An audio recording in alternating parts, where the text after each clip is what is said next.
Dear Papa Dudut, itago niyo na lamang po ako sa pangalang Lindsay. Nagtatrabaho bilang credit analyst sa bangko at matagal nang tagapakinig ng inyong programang Barangay Love Stories. Lagi po kasing nakatutok talaga sa inyong istasyon na Barangay LS 97.1 ang radyo sa kantin namin. Kaya palagi rin akong nakaabang sa inyong programa na sakto sa lunch break ko. Ang gusto ko nga po palang i-share na kwento ng buhay ko ay tungkol sa naging first boyfriend ko na si Ed. Magkaklase kami noong high school at nasa third year na kami nang maging boyfriend ko siya. Nang mga panahon na yon, Papa Dudut, ay hindi pa ako pwedeng magkaroon ng boyfriend kaya patago pa ang relasyon naming dalawa. Ayaw kasi ng mga magulang ko na masira ang concentration ko sa pag-aaral. Consistent top 1 kasi ako sa Section A at nang mag 4th year kami ay naging running for valedictorian ako. Mabuti na lang at nakuha ko pa rin ang award na yon kahit na pinagsasabay ko noon ang pag-aaral ko at relasyon namin ni Ed na umabot hanggang sa mga panahong pareho na kaming nagtatrabaho, Papa Dudut.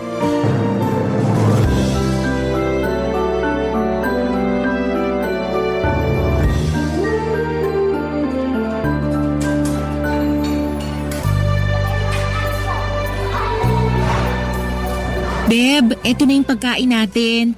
Spaghetti, fried chicken at pineapple juice tong in-order ko para sa lunch natin. Ilalagay ko na tong tray ng pagkain dito sa lamesa. Sige, Beb. Sorry kung ikaw pa talagang umorder para sa lunch natin. Okay lang. Kasi kailangan mo ring tipirin yung huling sweldo na nakuha mo dun sa inalisan mong trabaho. Sana nga makuha ko kaagad ang back pay ko para makapag-apply na rin kaagad ako sa iba. Oh, eto pala yung plato ng pagkain mo. Ilalagay ko na dito sa harapan mo. Salamat, Beb. Baka naman nagkaroon lang kayo ng misunderstanding sa trabaho, Beb. Masyado lang talaga siyang mayabang. Kung alam mo lang sa opisina namin, sa akin palagi mainit ang mata at ulo niya eh. Paano mo naman nasabi yan? Mula kasi nang maregular ako sa trabaho, sa akin niya tinatambak ang mga trabaho na yung iba, hindi naman talaga dapat akong gumagawa. Aba, hindi na nga tama yan. Kaya nga grabe ang inis ko sa tao na yun. Pero bakit hindi mo na lang siya nireklamo sa HR office nyo? Mas matagal ang process kapag nireklamo ko pa siya. Pero kung yun ang ginawa mo, hindi mo nakakailanganing mag-resign. Yaan mo na yun. Kasi makakahanap din naman kaagad ako ng bagong trabaho. Oo nga. Pero kasi parang napapadalas na yata yung hindi mo nakakasundo ang mga nagiging boss mo sa trabaho, bebe. Beb, hindi kaya kailangan mo na mas habaan ang pasensya mo sa trabaho at sa mga boss mo? Anong ibig mong sabihin? Napansin ko lang din na madalas na boss mo ang nagiging dahilan ng pagre-resign mo sa trabaho. Beb, wala sa akin ang problema. Nasa kanila yon. Alam mo naman kung gaano ako kasipag sa trabaho eh. Alam ko yun. Mas madalas ka pa ngang mag-overtime sa akin. Pero ayun nga, napansin ko lang na hindi ka masyadong tumatagal sa mga nagiging trabaho mo. Minamalas din kasi ako sa mga nagiging boss ko. Kung hindi naman dahil sa kanila, hindi ako magre-resign. Basta wala sa akin ang problema. Nasa kanila yun. Ay, baka nga nasa kanila talaga ang problema. 80th birthday nga pala ni Lola sa susunod na linggo. Samahan mo akong pumunta dun ha. Bakit naman kailangan pa kitang samahan dun? Dahil boyfriend kita. At gusto ko na makita ka ng ibang relatives ko sa birthday celebration ni Lola. Beb, nakilala ko naman na sila. Kaya hindi mo kailangan na ipakita pa ulit ako sa kanila. Palaging tinatanong sa akin ni na mami kung kailan daw ba ulit kita isasama sa family gathering namin. Pati nga si na tita kinukumusta ka palagi kasi hindi ka nagpapakita sa kanila. Next time na lang, Beb. Alam mo naman na hindi ko masyadong gusto na nakikipag-bonding sa mga kamag-anak mo. Kasi wala silang ibang tinatanong sa akin kundi puro tungkol sa trabaho ko. Kung kailan kita bibilhan ng bahay o kailan kita pakakasalan. Ganun naman kasi talaga ang matatanda. Pagpasensyahan mo na lang sila. Okay lang naman sa akin, pero next time na lang talaga ako pupunta ulit sa inyo. Siguro kapag may trabaho na ulit ako. Sigurado kasi ako na magtatanong na naman sila tungkol doon at ayoko naman na magsinungaling sa kanila. Beb, ano kaya kung mag-aral ka ulit?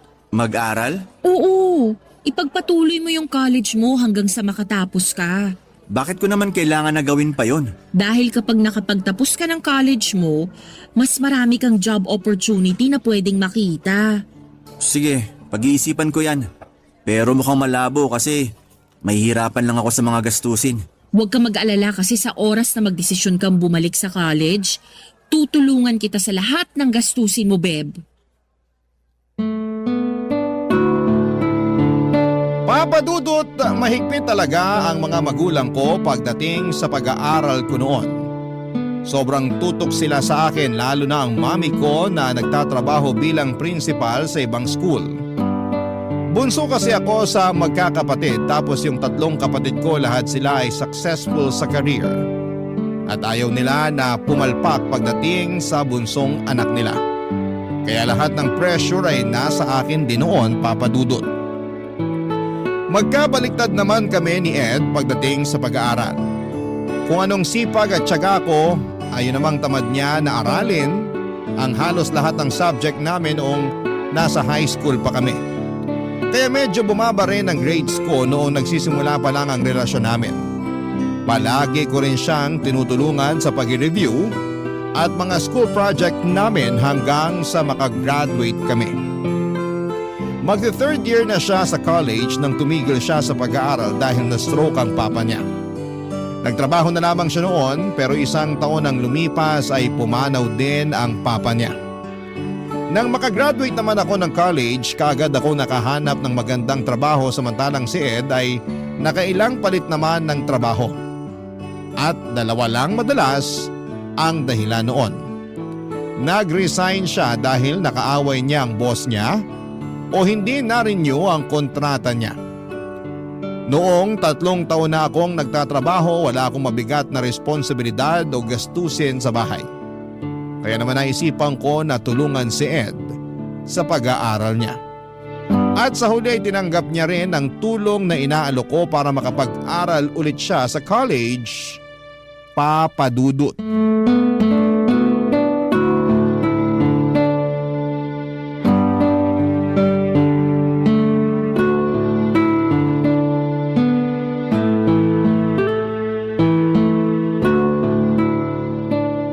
Ang sakit naman sa ulo nitong topic ng research paper namin. Hindi ko alam kung paano ko to sisimulan. Beb, kumain ka muna. Nagluto ako ng paborito mong merienda na pancake na may caramel syrup. Mabuti pa nga kumain muna ako.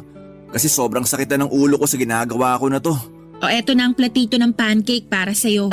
Nagtimpla na rin ako ng pineapple juice kasi alam ko na ito ang gusto mo na kapartner ng pancake. Mabubusog na naman ako nito. Kailangan mo yan para sipagin ka lalong mag-aral. Napapagod na nga ako, Beb. Mabuti na lang at walang ibang tao ngayon dito sa bahay nyo. Hindi ako maiilang na kumain ng madami ngayon. Marami akong niluto kaya damihan mo rin talaga ang pagkain mo, Beb. Anong oras ba uuwi yung mga kasama mo dito sa bahay? Gabi pa makakauwi ang mga yun kasi may kanya-kanya silang lakad. Saka ayos lang naman na makita ka nila dito sa bahay namin. Ayos lang sa'yo pero hindi para sa akin. Iniiwasan mo ba ang pamilya ko? Mabait naman sila sa'yo, di ba? Hindi ko sila iniiwasan at tama ka na mabait sila sa akin. Bakit parang ayaw mo na makita ka nila dito sa bahay? Ano na lang kasi ang iisipin nila?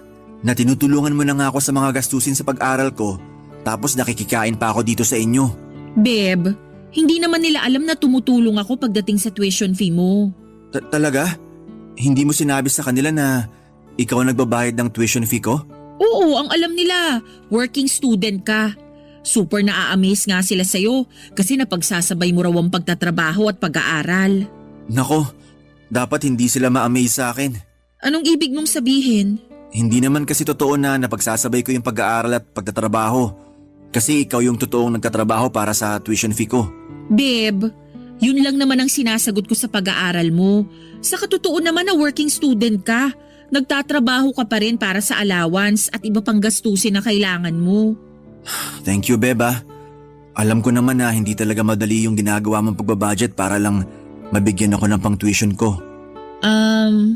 Aaminin ko, hindi talaga madali lahat to. Pero lahat naman nahihirapan muna bago maging successful sa buhay. Pero hindi mo naman kailangan mahirapan para sa akin. Hindi mo naman talaga ako responsibilidad. Oo nga, hindi kita responsibilidad. Pero part ka ng buhay ko. Kaya gusto kong tulungan ka.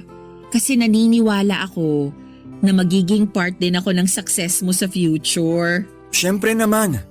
Palagi kang magiging parte ng mga plano ko sa buhay. At kapag nakatapos na ako ng college, promise, babawi talaga ako sa lahat ng mga naitulong mo sa akin.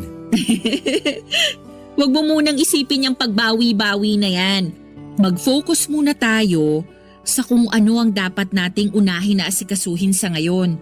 Kagaya na lang ng dahilan kung bakit nakakunot yung noo mo habang nakaharap ka sa laptop mo kanina. Ayun ba? Ang hirap kasi ng topic namin sa research paper. Ni hindi ko alam kung paano ko sisimulan ng introduction. Alam mo, feeling ko, matutulungan kita dyan. Talaga? Oo, best in thesis kaya yung ginawa kong thesis nung college ako. Patingin nga ako ng topic sa laptop mo para masimulan ko nang gawin yan, Beb. Papadudot masasabi ko na kahit papaano ay naman ako ang pagiging matalino ng mami ko na principal at daddy ko na isang architect. Kasi hindi ako masyadong nahihirapan pagdating sa pag-aaral ko. Malaki ang naging lamang ko sa salutatorya ng batch namin noong graduate ako ng elementary. Pero nang mag-high school ako ay palaging dikit ang final grade namin ng kalaban ko sa pagiging una sa pinakamatalino sa klase. Medyo nagulo pa nang pumasok na sa buhay ko si Ed. Iba pala talaga kapag nagkaroon ka ng love life sa high school. Kahit na anong gawin ko noon, naapektuhan ang pag-aaral ko lalo na sa mga munting tampuhan namin ni Ed. Napunta ako sa top 3 noong nasa 3rd year ako pero nabawi ko rin naman ang pagiging top 1 noong nasa 4th year na ako. Siguro kasi ay nakapag-adjust na rin ako kung paano pagsabayin ang pag-aaral ko at relasyon ko kay Ed noon. Kaya kahit nung college, hindi na ako masyadong nahirapan sa pag-aaral dahil nakapag-adjust na nga ako. Nakasama ko si Ed, Papa Dudut. Barangay Love Stories. Barangay Love Stories. Papa Dudut ang dahilan kung bakit gusto kong tulungan si Ed. Sa pag-aaral niya ay para na rin sa future naming dalawa. Alam ko kasi na mas magiging maganda ang future niya kapag nakapagtapos siya ng kolehiyo. At syempre kasama ako sa future niya, gusto ko na sabay kaming umangat na dalawa. Dahil ako ang naunang umangat, ako yung dapat na mas tumulong sa kanya. Nung una talaga ay ayaw niya dahil ilang taon na siyang huminto sa pag-aaral at masyado na raw siyang matanda. Ang sabi ko naman ay walang edad pagdating sa pag-aaral. Lalo na kung porsigido kang matapos ito. Matagal din bago siya nakumbinsing pumayag na tanggapin ang tulong ko. May trabaho na rin siyang panggabi noon sa isang convenience store. Ang usapan namin ang sweldo niya ang magiging allowance niya at gagamitin sa iba pa niyang mga gastusin. Pero ang buong tuition fee niya ay ako na ang sasagot. At kagaya ng nabanggit ko kanina na medyo tamad si Ed pagdating sa pag-aaral niya, madalas ko siyang tinutulungan noon lalo na sa mga research paper na kailangan niya. Papa Dudut.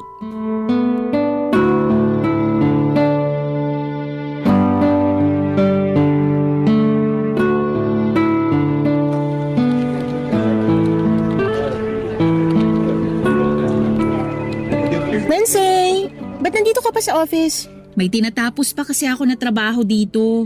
Di ba kanina pa tapos ang shift mo? Oo, pero eto na nga. May PowerPoint presentation pa na pinapagawa sa akin yung supervisor natin. Ayoko nang ipagpabukas to kaya pinipilit ko nang tapusin ngayon. Kailan bang deadline ng ginagawa mo na yan? Mga lunchtime daw bukas. Oh, mahaba pa palang oras mo. Bakit pinipilit mong tapusin ngayon? Nag-open kasi ulit yung management ng overtime para sa araw na to. Sayang naman kung hindi ko susulitin yun. Grabe, pagdating talaga sa overtime hindi mo pinapalampas, no? Ganun talaga, Jane. Para masulit ko yung pinapasok ko dito sa opisina. Ala, Lindsay, halos araw-araw ka na nag-overtime. Uy, hindi naman. Ay, oo nga pala. Nag-overtime ka lang kapag inopen yun ng management para sa atin. Pero wala ka pa ring overtime na pinapalampas. Sabihin mo nga sa akin ng totoo, Lindsay. May pinag-aaral ka ba ngayon? Ha? Ang ibig ko sabihin, may pamangkin o pinsan ka bang pinag-aaral kaya grabe ka kung mag-overtime? Wala. Talaga? Kulang na lang, saluhin mo ng mga trabaho namin para lang makapag-extend ka pa ng oras dito sa opisina eh. Wala namang masama kung palagi ako nag-e-extend ng oras dito, di ba? Basta nababayaran lahat ng pinagtatrabahuhan ko. Oo, pero hindi mo dapat inaabuso masyado sa trabaho ang katawan mo. Nagpapahinga naman ako ng tama, Jane. Aba dapat lang, kasi baka naman magkasakit ka na dahil sa ginagawa mo na yan ha. Pero bakit nga panay ang hataw mo sa trabaho ngayon? Sinabi ko naman sa'yo na sinusulit ko lang yung chance na binibigay nila para makapag-overtime tayo. We, hindi nga. Naku, parang alam ko na yan.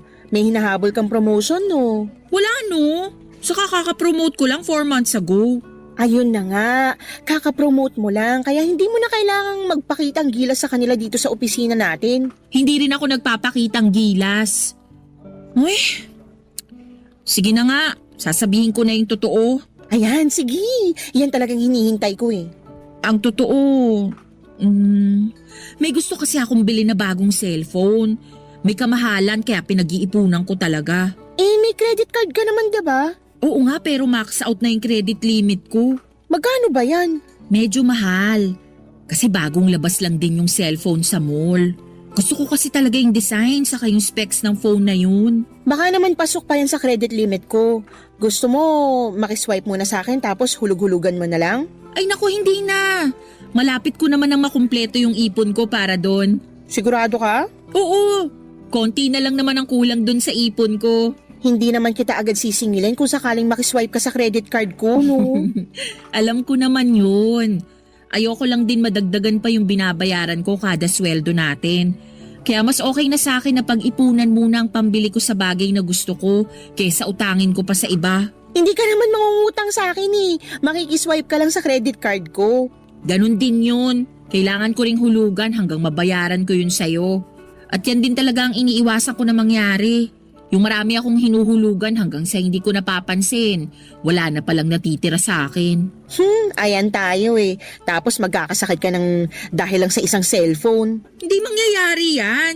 Nagpapahinga naman ako talaga kapag kailangan na ng katawan ko. Kaya wag mo na akong isipin, Jane. Ayos lang talaga ako. At nag-e-enjoy ako sa lahat ng overtime na ginagawa ko dito sa opisina.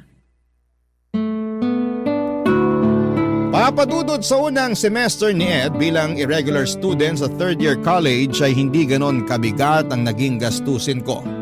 Lalo na at bago lang din noon si Ed sa trabaho niya kaya masipag siyang pumasok. Pero nang sumunod na semester ay naramdaman ko ang bigat ng gastusin dahil sa pagtaas ng tuition fee niya. Tapos ay napadalas pa ang absent ni Ed sa trabaho dahil may mga kailangan daw siyang asikasuhin na para sa school niya. Kaya naman pati ang allowance at iba pa niyang mga gastusin sa bahay nila ay madalas na sa akin na rin ang gagaling kapag hindi na sapat ang pera niya. Ayoko kasi na mawalan siya ng gana o mawala ang concentration niya sa pag-aaral. Nang mga panahon na yon ay naging kasama na sa pangarap ko ang mapagtapos ko ng college si Ed.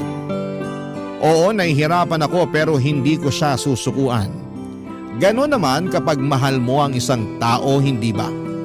Hindi mo siya susukuan at tutulungan mo hanggat kaya mo. At yon ang ginawa ko noon, Papa Dudut.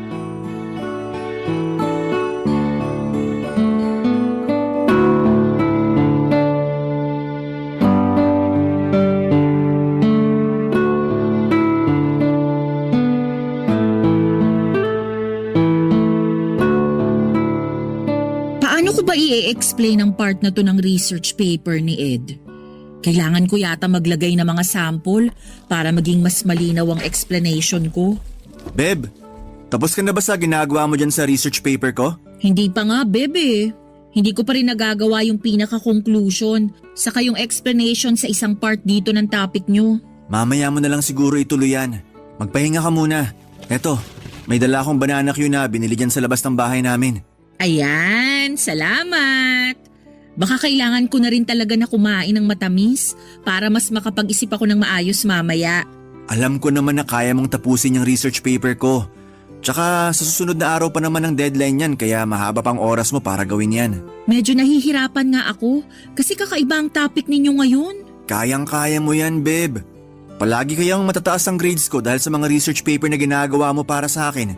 Kaya sigurado ako na matatapos mo rin kaagad yan. Buti nga, na-explain mo ng maayos sa mga professor mo yung mga ginawa kong research paper nung nakaraang semester. Kinakabahan ako kasi baka mamaya masyadong malabo yung ginawa kong explanation para sa'yo. Sobrang linaw kaya naintindihan ko rin kaagad lahat. Kinakabisado ko talaga, lalo na yung mga key points. Kaya nasasagot ko ang bawat tanong ng mga professor ko. Ang galing mo namang magkabisado. Hindi ko naman magagawa yun kung hindi dahil sa'yo. Tsaka alam mo ba, pinagmamalaki kita palagi sa mga kaklase ko. Talaga? Ano namang sinasabi mo sa kanila tungkol sa akin? Kung gaano kaganda, kabait, kasipag at katalino ang girlfriend ko. Kaya napakaswerte ko na akong pinili mo na maging boyfriend, Beb. Grabe, baka naman maniwala sila masyado sa mga sinasabi mo sa kanila tungkol sa akin. Ano naman? Totoo naman lahat ng sinabi ko na yun tungkol sa'yo. Na maganda ka, mabait, masipag at matalino. Alam mo, kainin na lang muna natin yung banana Q na binili mo. Baka matunaw na yung asukal nito dahil sa tamis na mga sinasabi mo dyan. Sige, eto na yung stick ng banana Q mo, Beb. Thank you, babe. Beb, may itatanong sana ako. Ano yun? Baka pwedeng dagdagan mo yung allowance ko sa susunod na linggo? Medyo kinukulang na rin kasi yung binibigay mo sa akin. Pero 'di ba, nakakasweldo ka pa naman dun sa part-time job mo? Oo, pero nahihirapan na rin kasi akong pagkasyahin yun sa totoo lang. Alam mo na, may iba rin ako na kailangan pagkagastusan dito sa bahay namin. Hindi ako pwedeng hindi mag-share sa mga gastusin dito. Sa bagay, may point ka naman sa sinabi mo. Tapos madalas absent ako sa work ko gawa ng mga klase ko at group project. Kaya hindi ko rin nakukuha ng buo yung sweldo ko. Ay, pasensya na talaga kung masyado na akong nagiging pabigat sa'yo ha. Ayos lang, babe, wag mong isipin yun. Alam ko naman na mabigat talaga yung ginagastos mo sa tuition fee ko. Tapos eto, dadagdag pa yung allowance ko sa kailangan mong isipin.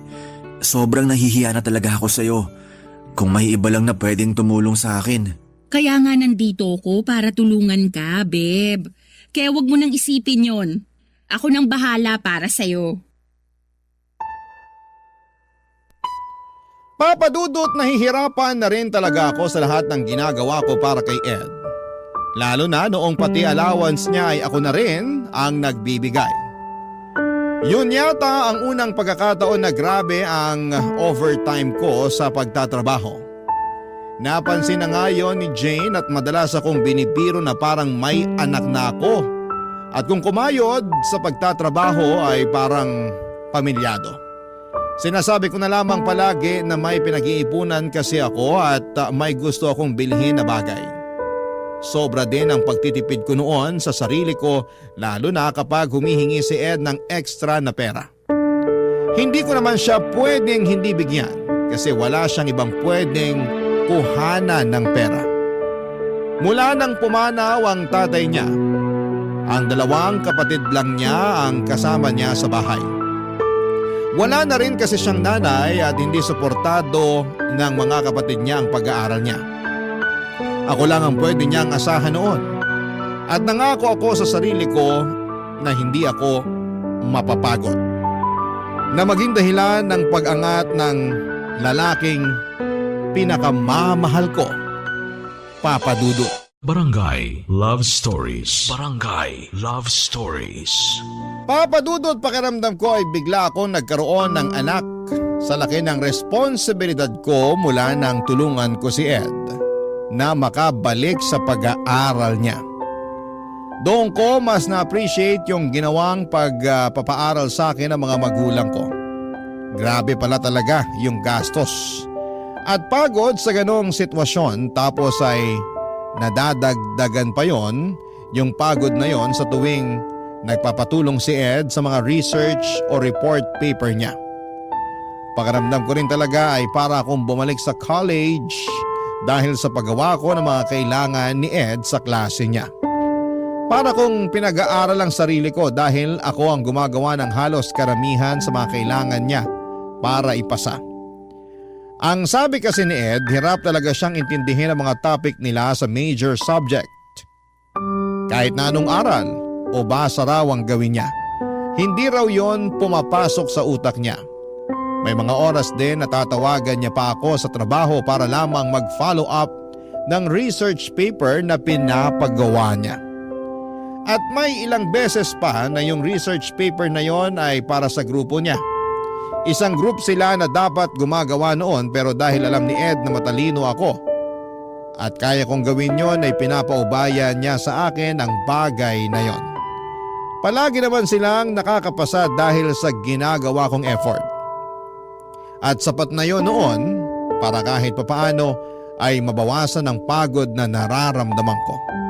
Dahil nakikita ko noon na may patutunguhan ng effort na ginagawa ko, papadudot.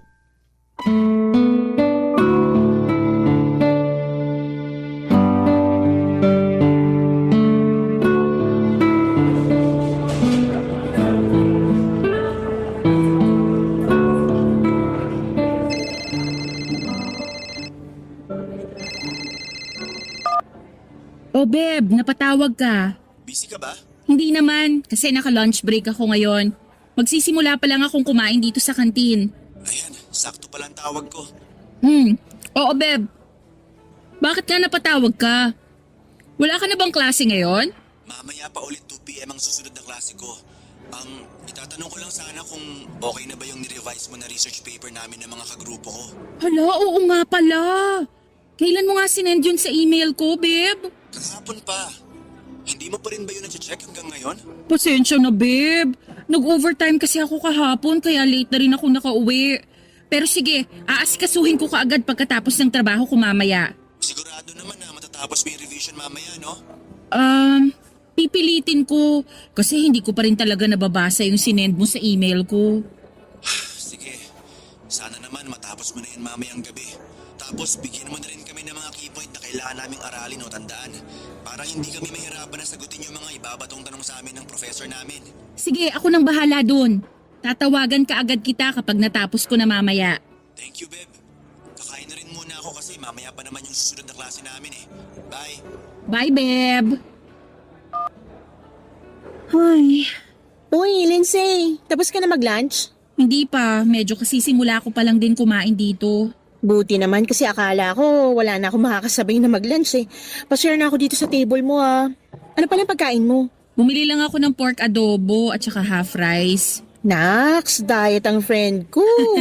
Sira, hindi ako nagda-diet. Busog pa rin kasi ako dahil dun sa kinain ko na tinapay kaninang umaga. Ang bilis mo namang mabusog. Kaya ka hindi agad tumataba eh. Hindi kagaya ko na mayat maya nakakaramdam ng gutom. Uy, ilang taon na nga lang pala mag-aaral yung boyfriend mo? Nahabol na niya yung mga minor subject na naiwan niya. Kaya pagkatapos ng semester na to, siguradong 1 taon na lang makakagraduate na siya. Alam mo, napakaswerte mo dyan sa boyfriend mo. Bakit mo naman nasabi yan? Kasi sobrang sipag niya. Kitang-kita na marami siyang pangarap para sa sarili niya at para sa inyong dalawa. Hindi niya naman igagapang yung pag-aaral niya kung wala siyang plano sa buhay, 'di ba? Oo, tama ka dyan sa sinabi mo. Grabe nga yung tiyaga niya na pagsabayin ng pag-aaral at pagtatrabaho. Aba, hindi biro na gawin yun ah. Yung mag-aaral nga lang sobrang hirap na tapos sasabayan ko pa ng trabaho. Siguro, sobrang proud ka dyan sa boyfriend mo. Oo naman, syempre. Proud ako sa lahat ng ginagawa ni Ed. Naku, dapat lang kasi sobrang bihira na yung ganyang lalaki. Yung iba kasi, kapag tumigil na ng ilang taon sa pag-aaral, tinatamad na talagang bumalik para tapusin yun eh. Sigurado ako na ikaw yung naging inspirasyon niya para bumalik ulit sa pag-aaral at tapusin yung college niya. Kapag nakagraduate na siya at nakakuha ng mas magandang trabaho, pwede na kayong magpakasal. Magpapakasal talaga agad? Oo naman, doon din naman kayo pupunta eh. Sigurado rin ako na mas maganda na ang buhay na may bibigay niya sa'yo. Kaya wag mo nang pakakawalan yung boyfriend mo ah. Dahil baka mahirapan ka nang makahanap ng kagaya niya, Lindsay. Papadudot walang sino man sa mga kaibigan ko o kakilala naming pareho ni Ed ang nakakaalam na ako ang nagpapaaral sa kanya. Hindi naman sa kinakahiya ko ang bagay na yon pero sigurado kasi ako na hindi nila ako maiintindihan. Ayoko na husgahan nila ang ginagawa ko lalo na ang boyfriend ko. Bago ko pag-aralin si Ed, kapag sinasama ko siya sa family reunion ay madalas na tinatanong siya ng mga magulang ko tungkol sa trabaho niya. Legal na rin kasi ang relasyon namin noon. At may trabaho na ako kaya ayos na sa mga magulang ko na magkaroon ako ng boyfriend. Ayon nga lang, kahit na hindi nila sabihin ng diretsyo, ramdam ko na hindi sila ganon kaboto kay Ed para sa akin. Noong malaman ni na daddy na hindi nagkaroon ng regular na trabaho si Ed ay palagi nilang sinasabi na mas mabuti pa rin tapusin niya ang pag-aaral niya. Magkakaroon siya ng mas maayos na trabaho kapag naging college graduate siya. At sa totoo lang, yun din ang nagtulak sa akin para tulungan siyang makabalik muli sa pag-aaral. At dahil walang sino man ang nakakaalam na ako ang nagpapaaral sa kanya ay sobrang humahanga ang karamihan kay Ed. Dahil ang buong akala nila ay pinag-aaral ni Ed ang sarili niya, Papa Dudut.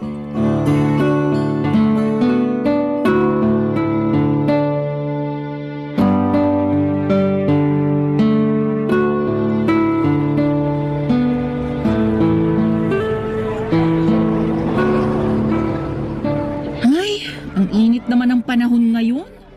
Parang tumatagos dito sa hawak kong payong yung init ng araw. Bakit kasi walang dumadaan na jeep papunta dun sa bahay ni Ed? Kailangan ko patuloy maglakad. Bit-bit tong mga pinaprint niya sa akin para sa research paper nila. Lindsay? Uy Jane, anong ginagawa mo dito? Pinuntahan ko lang yung tita ko kasi may pinakuha siyang gamot na para sa mama ko. Diyan lang siya nakatira malapit dito sa kinatatayuan natin. Ikaw, sino pupuntahan mo dito? Yung boyfriend ko, si Ed. Malapit din dito yung bahay nila.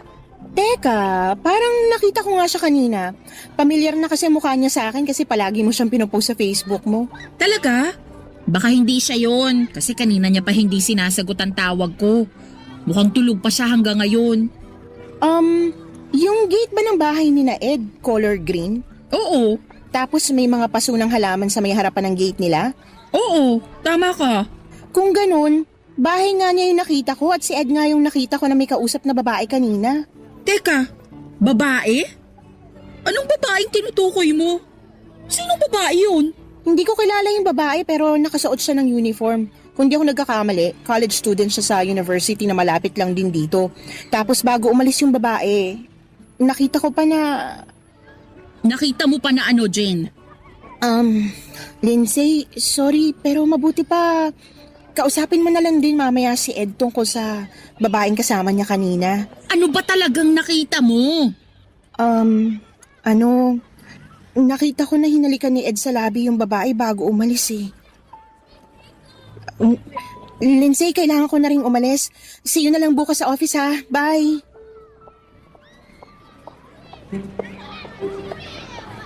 Nagkamali lang siguro si Jane sa nakita niya. Baka hindi talaga bahay ni Ed yung nadaanan niya kanina. Ay, makapaglakad na nga ulit.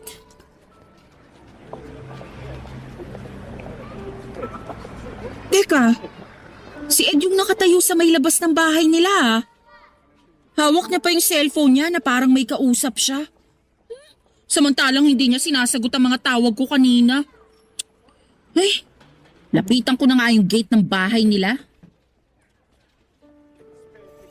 Beb! Beb! Beb, nandiyan ka na pala. Sandali lang, bubuksan ko yung gate. Bukas na yung gate. Lika, pasok ka na. Sige, salamat. Sino palang kausap mo sa cellphone? Yung kaklase ko lang. May tinanong lang siya tungkol sa research paper namin. Pero nung akong tumatawag kanina para magpasundo sa may kanto, hindi mo man lang sinasagot. Busy kasi ako kanina kaya hindi ko hawak ang cellphone ko. Busy kanino? Anong ibig mong sabihin na kanino? Nakasalubong ko si Jane, yung kasamahan ko sa opisina. Ang sabi niya, parang nakita ka raw niya na may kausap na babae. Tapos naka-school uniform pa raw. Hindi naman pala siya sigurado. Malamang hindi ako yung nakita niya. Dala mo na ba yung pinaprint ko sa'yo na research paper namin? Oo. Eto oh, nandito sa brown envelope na hawak ko. Patingin nga ako. Eto.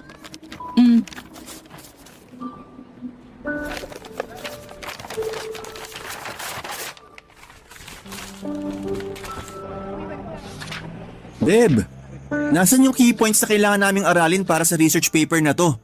Yung mga possible answers na pwedeng itanong sa amin ng professor namin. Hala, wala ba dyan? Pinaprint ko rin yun kanina eh. Kung pinaprint mo talaga yon, nandito lang yun dapat sa envelope. Pasensya na. Baka nga hindi ko na isama kasi nasa magkahiwalay na folder sila ng research paper na yan na ginawa ko. Ano ba yan, Beb? Magpapaprint ka na nga lang, hindi mo pa inayos. Beb, baka nakakalimutan mo na research paper mo yan. At responsibilidad mo na gawin at ipaprint ang mga yan. Hindi yung sa akin mo iaasa lahat. Sino bang pumilit sa akin na gawin to? Na bumalik sa pag-aaral?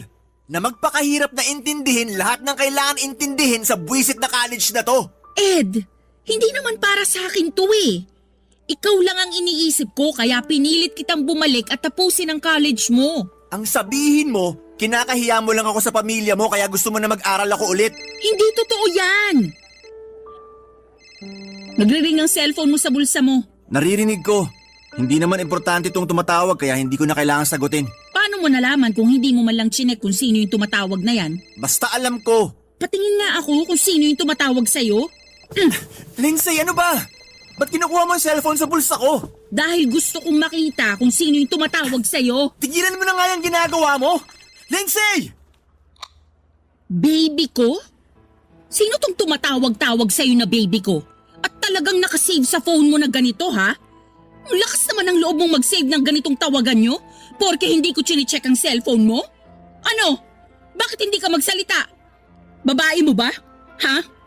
Iluloko mo ba ako talaga, Ed? Ano? Oo na! Sige na! Aamin na ako! Girlfriend ko sa school yung tumatawag sa akin na yan. Pero kaya ko lang naman siya naging girlfriend kasi naiintindihan niya ako.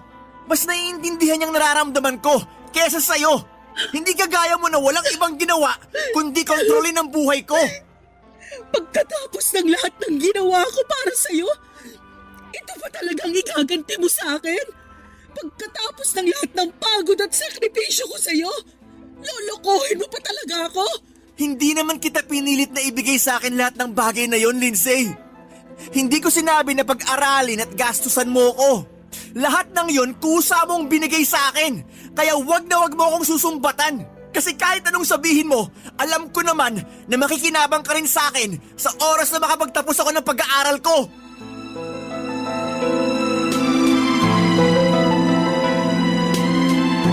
Papadudot, hindi ko alam na minamasama na pala ni Ed yung pagtulong na ginagawa ko noon para sa kanya. Pakiramdam niya pala ay masyado ko nang kinokontrol ang buhay niya. Kahit ang totoo ay hindi lang naman to para sa future naming dalawa kung hindi para din talaga sa sarili niya. Si Ed naman talaga ang nagbe-benefit sa huli sa mga ginagawa kong pagpapaaral sa kanya. Bonus na lang talaga na suklian niya yon kapag nakatapos na siya. Hindi ako maniningil ng kahit na anong bayad. Ang gusto ko lang ay maramdaman ko kung paano niya pinapahalagahan ang relasyon naming dalawa. Sa sobrang pagtulong na ginagawa ko sa kanya noon ay hindi ko napapansin na sobra ko na palang pinapaikot ang mundo ko sa kanya. Lahat ng oras, plano ko sa buhay at kung ano pa ay nakadepende na sa kanya. Dumating ako sa point noon na parang hindi ko na alam kung paano mabubuhay nang hindi siya kasama. Kaya nga gusto ko siyang umangat, gusto ko na kahit na hindi niya mapantayan kung ano man ang narating ko, ay magkaroon siya ng sarili niyang achievements sa buhay. Kaya pilit kong ginapang ang lahat para sa pag-aaral niya, Papadudot. Pero hindi ko inaasahan ang magiging kapalit ng lahat ng ginawa kong sakripisyo noon para kay Ed. Na magagawa niya pa akong lokohin sa kabila ng ginawa ko para sa kanya. Sa kabila ng lahat ng naging pagmamahal at sakripisyo ko. Papadudot, ayokong manumbat pero hindi ko na rin napigilan ng sarili ko.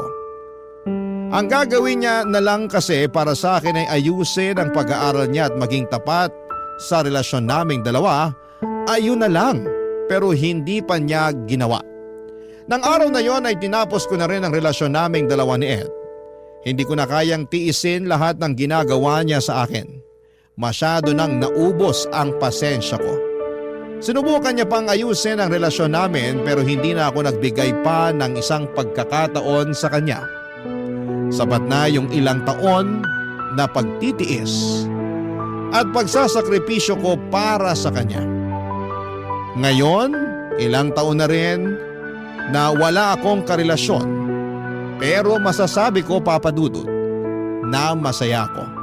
Kasi mas natutunan kong pahalagahan ang sarili ko. Maraming salamat po, Papa Dudut, sa oras na ibinigay ninyo para basahin ang sulat ko at sana'y nakapag-iwan ng aral sa ating mga kabarangay sa araw na ito. Ang inyong forever, kapuso at kabarangay, Lindsay. Dear Papa Dudut, ito po ang unang pagkakataon na susulat ako sa inyo at natagpuan ko po ang inyong programa sa pamamagitan ng aking FYP o yung For You page sa TikTok. At nagustuhan ko po ang kwentong ibinabahagi ninyo. Kaya't naisipan kong magpadala ng sulat sa inyo. Ako po si Gracie, 33 years old na sa ngayon, ngunit ang kwento ko po ay nangyari noong ako'y 18 years old pa lamang, taong 2008. Kung tatanungin ninyo po ako, Papa Dudut, ilang beses ko pong pinag-isipan ng mabuti kung ipagpapatuloy ko pa ang pagsusumite ng sulat na ito. Dahil medyo mahirap at hindi maganda ang mga karanasang kaugnay nito. Tiyak po ay may mga pagkakataong natutokso kung itigil na lang ang pagpapadala ng sulat na ito, pero napagtanto ko rin po na siguro ay mas mabuti ng may ibang tao na makarinig ng kwento ko. Lalo na't 15 years na ang nakalipas mula nang mangyari ang lahat ng ito. Matagal ko na pong bitbit ang bigat na nararamdaman ko at hanggang ngayon ay hindi pa rin po nawawala sa isipan ko at puso ko ang mga pangyayaring yon. Nagsimula po ang lahat ng maging mag-best friend kami ng kaklase ko noong first year high school, si Megan. Sa totoo lang po ay sobrang arte at taray ko noon. Tapos siya'y tahimik at mainhin pero pareho kami ng itsura. Maganda at maamo ang mukha. Kaya siguro kami naging magkaibigan. Noong second year kami ay hindi ko na namamalayan na naiimpluwensyahan ko na pala siya.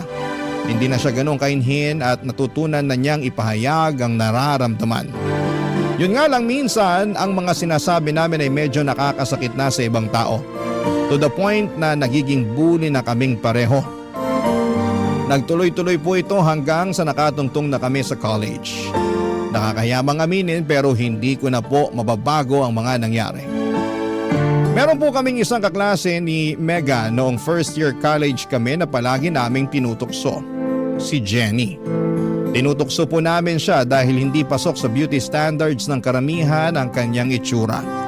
At dahil na rin siguro sa pagiging teenager namin, hindi namin naisip ang epekto ng mga salitang binitawan namin.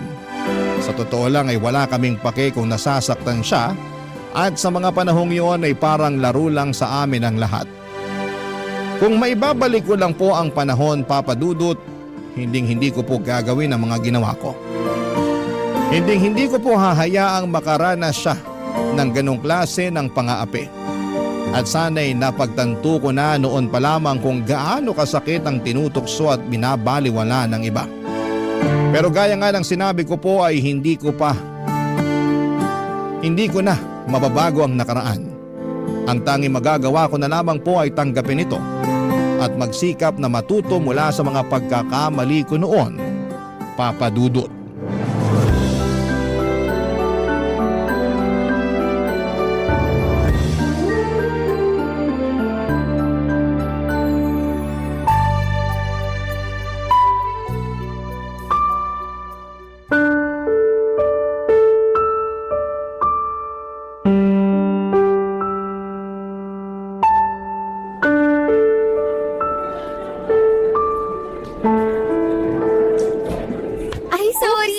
Sinasadya ko. Gracie, Megan. Diyos ko, pwede bang tigil-tigilan niyo na ako? Lalong-lalo ka na, Gracie, ah. Hindi ka na nagbago. Sensya ka na. Akala ko kasi basura eh. Alam niyo, konting-konti na lang talaga't papatulang ko na kayo. Subukan mo lang. At sisiguraduhin kong hinding-hindi mo nagugustuhin pumasok pa sa school. Ano bang nagawa ko sa inyo't palagi niyo akong pinagtitripan, ha? Ano ba problema niyo? Yung problema namin ay yung pagmumukha mo. Ang lakas ng loob mo para sagot-sagutin ako. Pero ang pangit-pangit naman ang mukha mo. Agree ako dyan. Mga tulad mo kasi dapat nananahimik lang.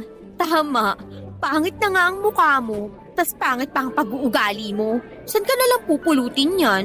Exactly! Diba? Alam niyo kayong dalawa, makakahanap din kayo ng katapat niyo. Sinong katapat? Ikaw? Ay be, mukhang pinagbabantaan tayo nito oh. Ah, ganun ba? Hoy, ano ba? Sumusobra na kayo, Siguro panahon na para isumbong kayo sa teacher natin. Talaga ba? Ako na to.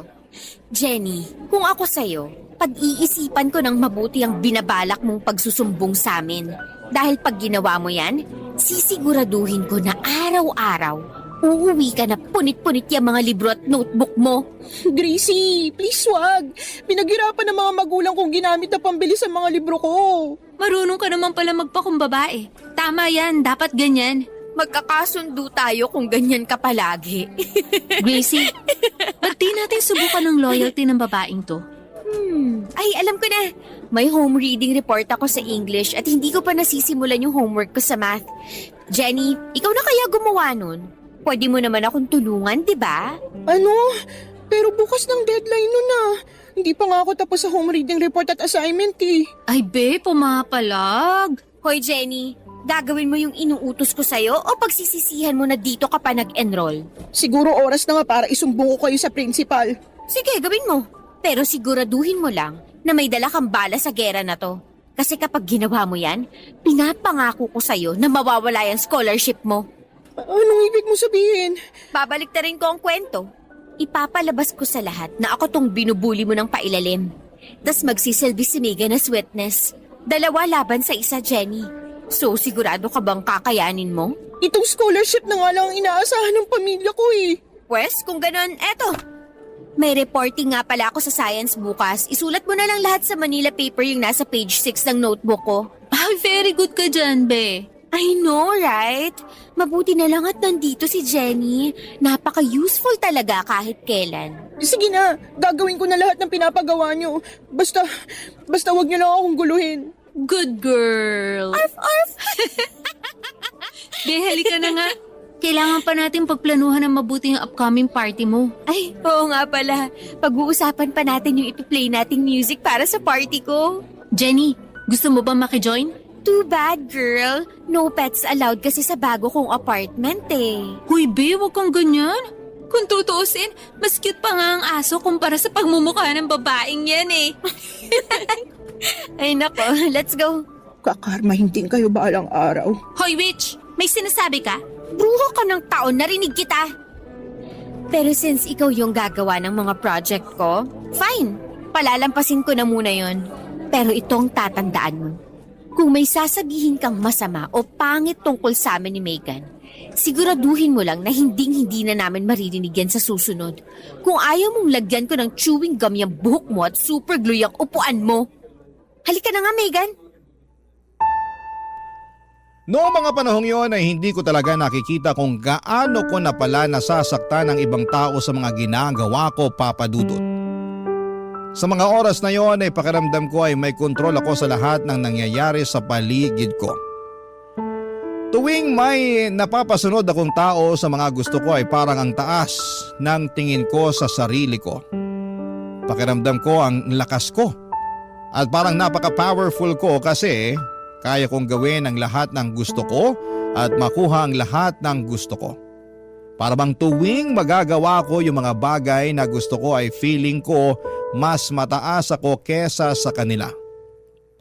Ang mga tao ay para bang sila yung mga tools na pwede kong gamitin para mapatunayan sa sarili ko na may power ako. Lalo na kapag hindi agad-agad sumusunod ang isang tao. Doon ako nakakaramdam ng mas malaking challenge. Parang gusto ko pa silang subukan hanggang sa wala na silang magawa kundi ang sumunod. Ginigiit ko pa talaga. Ginagawa ko ang lahat ng paraan hanggang sa bumigay na sila. Akala ko noon, Papa Dudut, eto ang paraan para mapatunayan ko na may lakas at halaga ko. Pagkatapos ng usapan namin ni Jenny ay napagdesisyonan kong magpa-party sa bago kong apartment. Sobrang saya ko noon kasi nararamdaman kong malaya ko. Nagagawa kong lahat ng gusto ko, walang pumipigil sa akin kasi nga yung mga magulang ko ay nagtatrabaho abroad.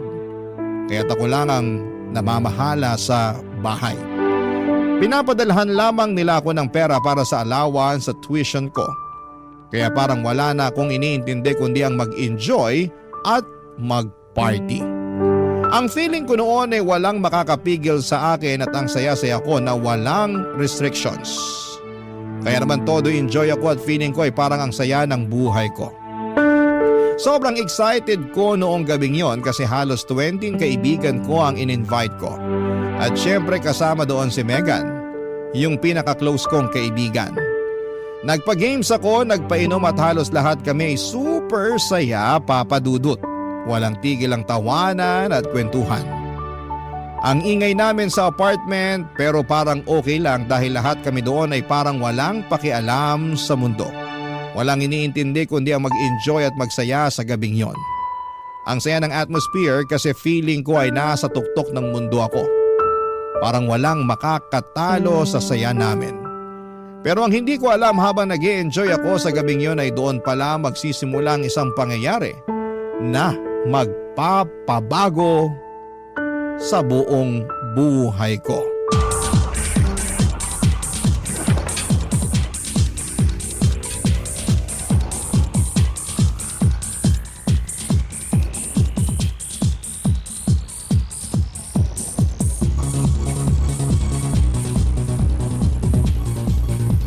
Mag-enjoy lang kayo dyan, ha? Kung gusto nyo pang uminom, marami pang drinks dun sa ref at icebox. Be, mukhang success tong party mo ah. Ako pa ba? Napakaswerte mo. Nasa ibang bansa ang parents mo. Diba? Be, feeling ko ang laki ng nagastos mo sa parting to. Atin-atin lang to, ha? Pinapalitan ko yung amount sa tuition fee natin para may extra pa akong pang-gimmick at pang-chibog. Hala, gaga ka. Paano mo nagagawa yun? Simple lang. Pinapa-photoshop ko yung statement of account natin dun sa taga-internet cafe na may crush sa akin. Ikaw na talaga. Cheers tayo dyan! Come on! Be, ano yun? Naku, kapitbahay mo yata yan. Ay, oo. Yan yung matandang nakatira sa tabi ng apartment ko. Nakita ko siya nung first day ko dito. Nag-iisa lang yan, walang kasama sa apartment. Parang wala naman yatang magawa si Lola. Hayaan mo na, titigil din yan. Anyway, balik tayo. May gusto pala sa akin yung nakabantay sa internet cafe, tapos... Hala, galit na yata. Be, hinaan na lang kaya natin yung music. Tapos ano? Magiging boring tong party ko dahil lang sa kapitbahay ko na nuknukan ng killjoy? That's it! Hoy, saan ka pupunta? Pagsasabihan ko lang yung matandang yan. Palibasa hindi nakaka-relate si Lolang uugod-ugod sa mga parties tulad nito. Ano ka ba? Wag na. Dito ka na lang. Pahinaan na lang natin yung music para wala nang gulo. Kung natatakot ka sa matandang yon, pwes ibahin mo ako. Dito ka lang, magtutuos kami ng bruhang yan. Check mo na lang yung ref kung marami pang beer. Tatamaan na talaga sa akin yung matandang yan. Uy, ano to, ha? Nakakatanggap pa rin ata ng love letter si Lola hanggang ngayon. In fairness sa matandang yun, may asim pa.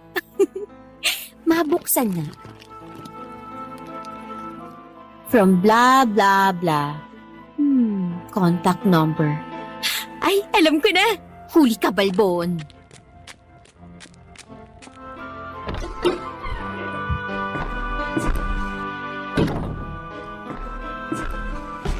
Bruha ka talaga ng taon. Ano, kinausap mo talaga yung matanda? Kaloka ka? Hindi, pero may mas maganda akong idea. Ano? Nakuha ko number niya. Ipaprank call ko si Tanda. Galing ko, di ba? Ako na talaga. Wag mo na lang kayang ituloy yan, be.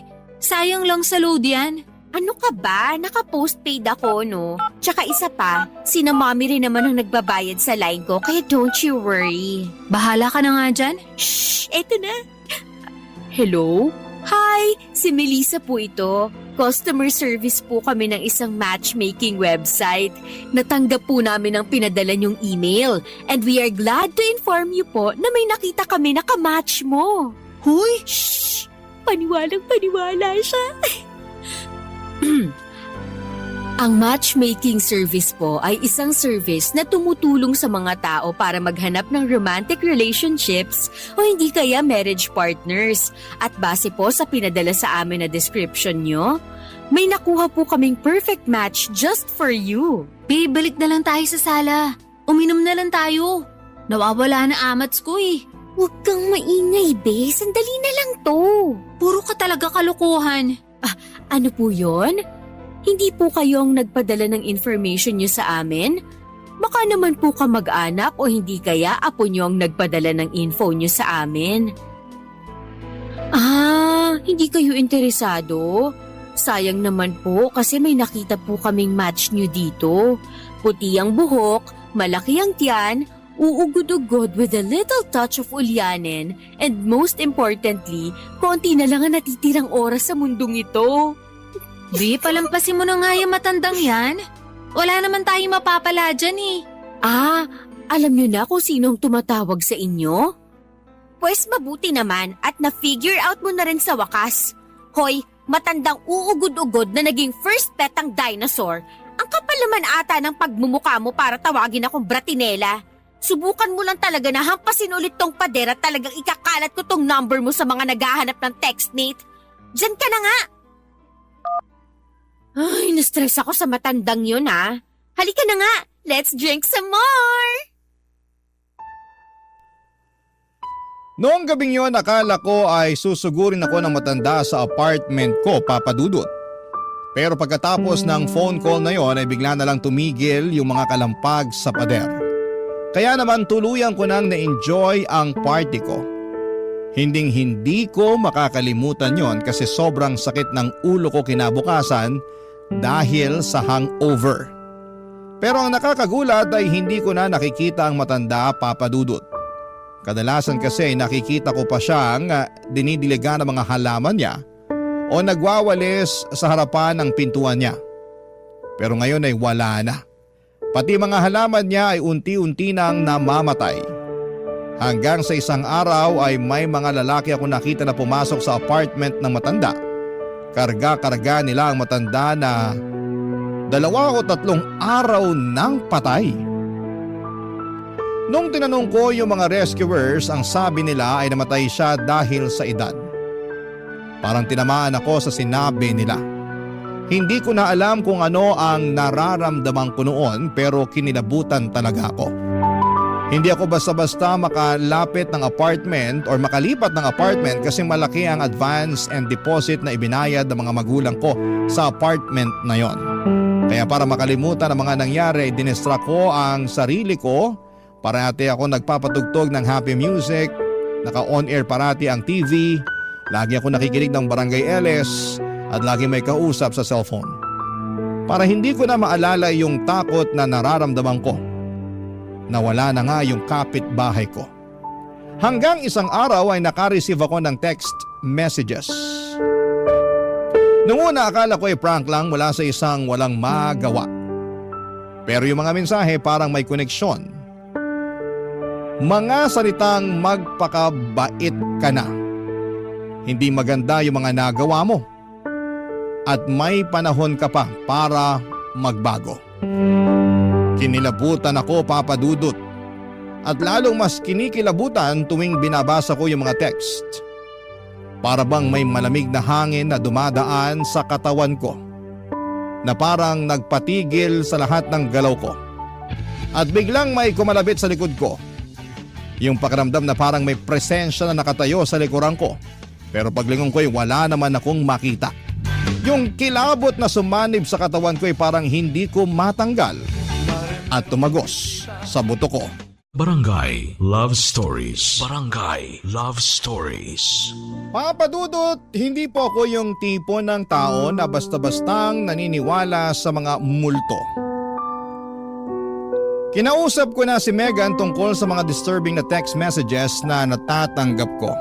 Sinabi niya na i-block ko na lamang yung number para hindi na ako maharas. Pero tuwing binablock ko ito ay may natatanggap pa rin akong parehong klase ng mensahe. Pero galing sa iba't ibang phone number at tuwing sinusubukan kong tawagan yung number na nagpapadala sa akin ng mga strange messages ay hindi na rin po ito na ko-contact. Hindi ko rin kayang palitan or itapon ang SIM card ko ng panahong yon. Kasi naka-postpaid ako o mas kilala noon bilang Line noong 2008. Pareho naming naisip ni Mega na isang tao lamang ang may pakana ng lahat ng ito. Si Jenny. Binabalikan niya kami at ginagantihan kami sa lahat ng mga pang-aapi na nagawa namin sa kanya. At syempre naisip din namin kung paano niya nakuha ang number ko. Kasi syempre hindi ko naman siya binigyan ng number ko. Pero nang nag-usap kami na pagtanto namin ni Megan na may social media si Jenny noong mga panahon na yon at madalas pa naming nilalagay ang mga phone number namin sa social media para makahanap ng textmate o sumali sa mga text clan. Hindi nga kami friends ni Jenny pero public naman ang mga info ko sa social media. Nagtaka kami kung paanong posibleng nalaman ni Jenny ang nangyari sa matanda na kapitbahay ko. Noong una ay hindi ko rin alam kung paano niya makukuha ang impormasyon kaya pareho kaming nag-isip ni Megan. Nang mag-usap kami ng masinsinan ay napagtanto namin na sumabog nga sa balita yung nangyari sa matanda at lahat ng detalye pati ang buong insidente ay naging headline ng mga panahong yon. At ang mas nakakaloka pa ay dinisclose ng mga reporters ang address ng matanda sa mga balita. Kaya kahit sino pati na si Jenny ay maaaring malaman kung saan ako tumitira. At nang dahil na rin sa party.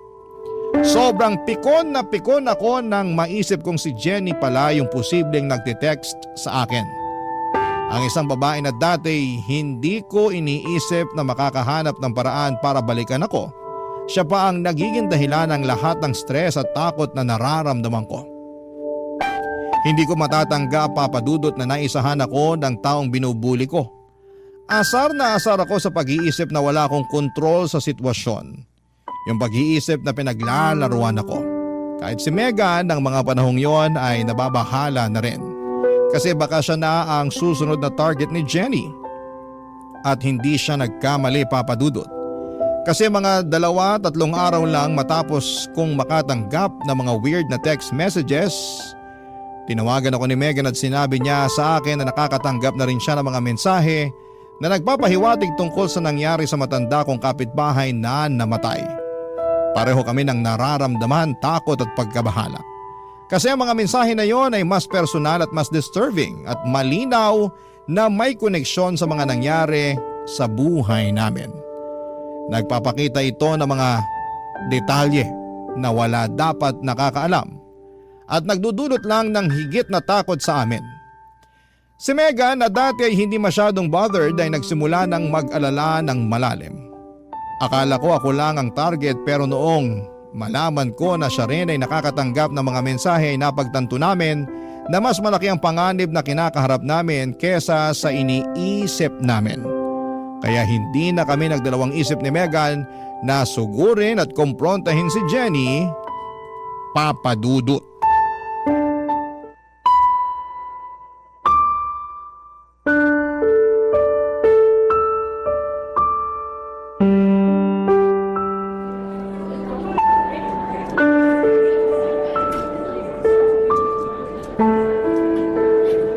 Hoy babae, saan ka pupunta?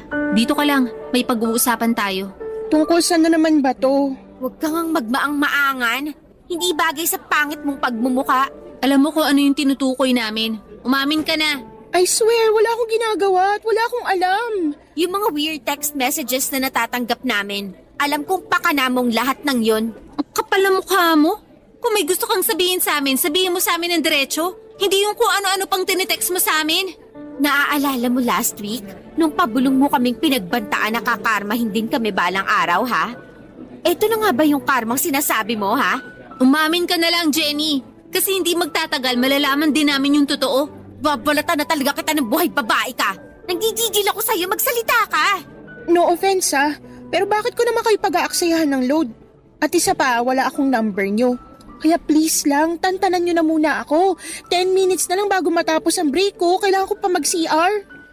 Ang kapal talaga ng mukha ng babaeng yan. So, paano natin malalaman ngayon na siyang may kagagawa ng mga text messages kung ayaw niya namang umamin? Yun nga din ang iniisip ko eh. Ah, alam ko na. Ano? Pumunta tayo ng albularyo. Nagpapatawa ka ba? Kasi weird mo na rin yung Jenny na yun eh. I guess nakakahawa rin pala yung pagka-jologs ng babaeng yun. Seryoso ako ha. Alam mo ba yung pinsan ko? Nawawala ng gamit sa boarding house? Pumunta siya sa albularyo. Tapos nung kumonsulta siya doon niya nalaman na yung palang roommate niya ang nagnanakaw ng mga gamit niya. Be, common sense lang yan. Hindi yan dahil sa magic ng albularyo. Iisang tao lang ang kayang magnakaw ng gamit ng pinsan mo. At malamang, yung roommate niya yun. Kahit sino kayang i-figure out yan, kahit bobo pa. Be, sa tingin mo may choice pa ba tayo ha? Ito na lang ang natitira nating paraan para matigil na tong kalokohang to. Whatever. Sige, fine. Ipagpalagay na natin na pupunta nga tayo sa albularyo. Pero saan naman tayo maghahanap ng albularyo? Don't worry, pwede kong tawagan yung pinsan ko anytime. Sigurado ako may address siya ng albularyong pinuntahan niya. Kung gusto mo, tatawagan ko na siya ngayon din. Tapos diretso na tayo sa albularyo pagkatapos ng klase. Mukha pa ba akong may choice? Sige na nga, tawagan mo na. Oh, ito na. Hello, Kaz? Oy, kumusta ka na? Long time no talk. Hala, nakakaingit naman. Pero congratulations pa rin. In fairness sa'yo ah. Tingnan mo tong babaeng to. Oh, yung address. Ay, oo nga pala, Kaz. Naalala mo pa ba yung kwento mo sa akin last year? Tungkol dun sa pinuntahan mo na albularyo? Loka-loka, hindi ako sinasaniban. Kailangan ko kasi yung address ng albularyo, Kaz.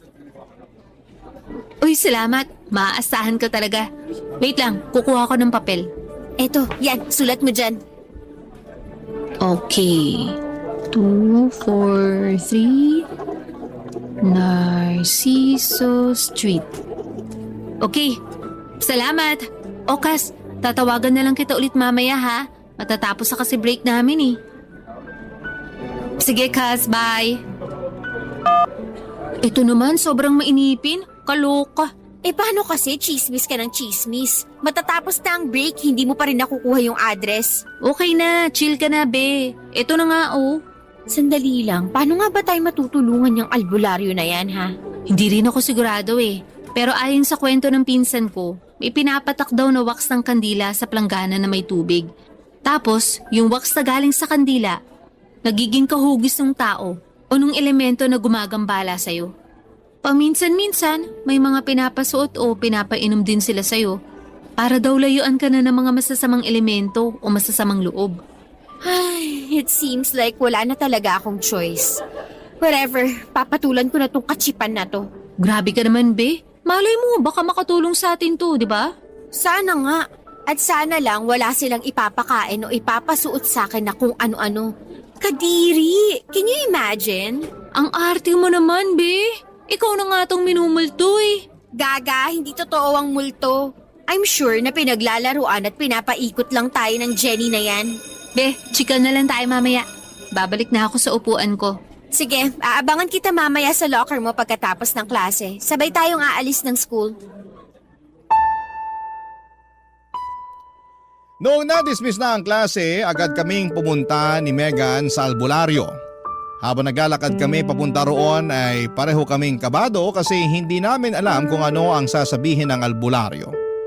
Laking gulat namin nung sinabi ng albularyo na may matandang babae na sinusundan daw kami. At hindi raw ito matatahimik hanggat hindi nito nakukuha ang hustisya. Hindi ko alam kung ano ang gagawin ko nang narinig ko yon kasi sobra akong kinilabutan. Sinabi na lang ng albularyo na magdasal na lamang daw kami at yun lang ang tanging paraan para matahimik ang kaluluwa ng matanda. Pag-uwi ko ng bahay, nagiging mas malala na yung mga text messages na natatanggap ko. Kung dati ang natatanggap ko lang ay magpakabait ka na. Ngayon naman ay nagiging mas seryoso at mas nakakatakot tulad ng hindi kita titigilan hanggat hindi ka nababaliw. At palagi akong nagmamasid sa iyo.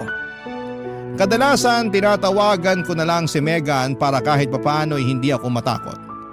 Sabi din ni Megan ng mga panahon na yon na pati siya ay nakakatanggap na rin ng ganong klase ng mga text messages at palala na raw ng palala.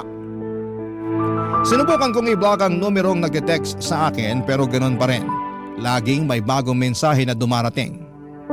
Nang mga panahong yon ay naisip ko na parang imposibleng pinagtitripan lamang ako. Sino bang mag-i-effort na magpalit ng SIM card at gumastos ng pera para lamang takutin ako ng ganito? Lalo na't alam kong medyo mahal pa ang SIM card noong mga panahong yon. Kaya kahit ako ay unti-unti ko nang naiisip na baka nga may katotohanan yung sinabi ng albularyo sa amin. At baka nga ginugulo kami ng matandang nakaaway ko. Pakiramdam ko noon ay parang may puwersa sa likod ng lahat ng ito. Isang bagay na hindi ko kayang kontrolin o maipaliwanag. Para bang may matinding galit na naghihintay lang na magpakita sa akin, Papa Dudut. Jenny, halika dito! Bilisan mo! Anong kailangan niyo sa akin? Papatayin mo ba talaga kami sa takot, ha? Tumigil ka na! Sa totoo lang hindi ka na nakakatuwa. Oo, alam namin naging masama kami sa'yo. Pero parang sobra-sobra naman yata tong ginagawa mo sa amin ngayon. Una sa lahat, wala akong ginagawa sa inyo. At pangalawa, sa tingin niyo ba na may mas malala pa sa ginagawa niyo sa akin ngayon? Mahal ko yung studies ko.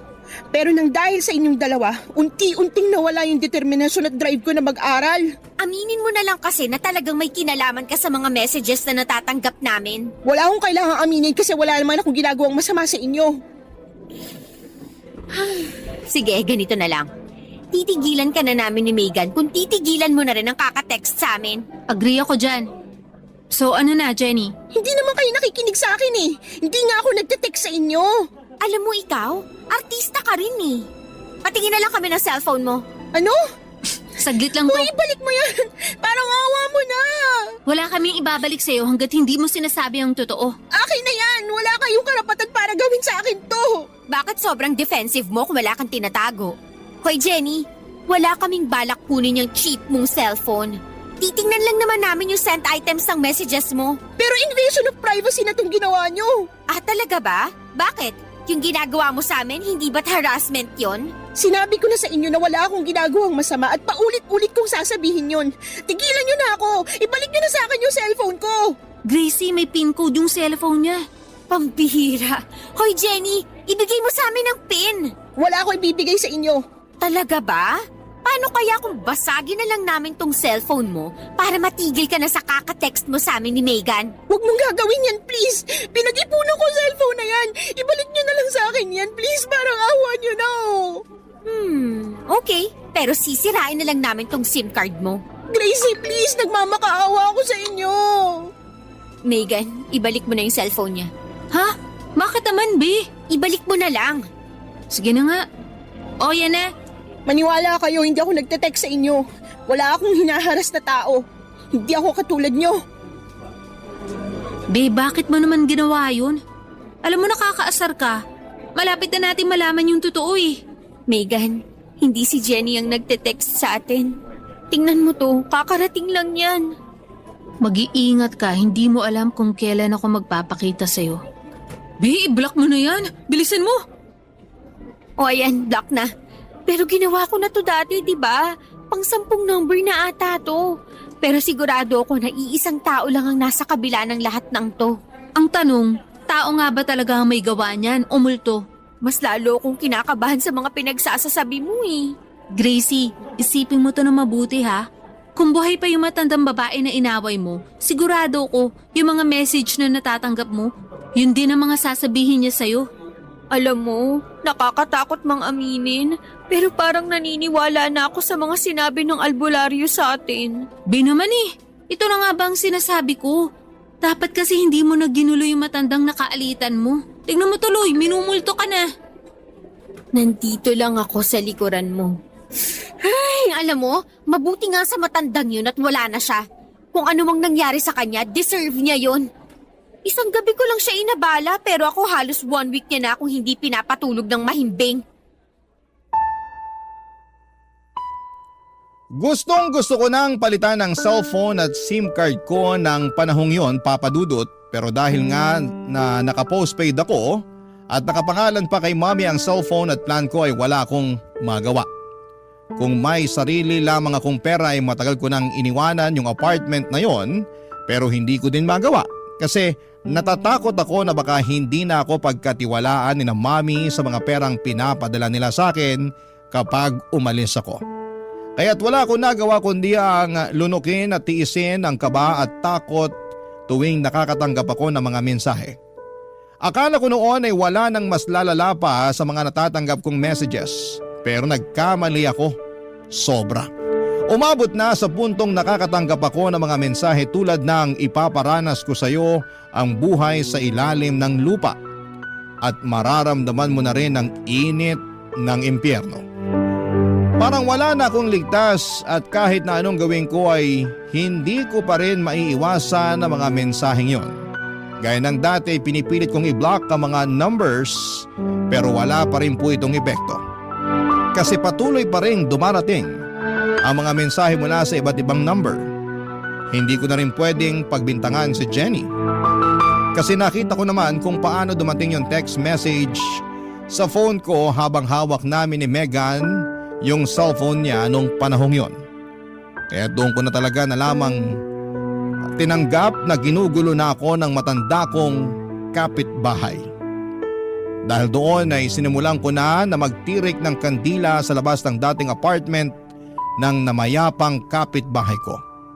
Gabi-gabi na rin po akong nagdarasal na sana'y matahimik na ang kaluluwa niya at tigilan na niya ako.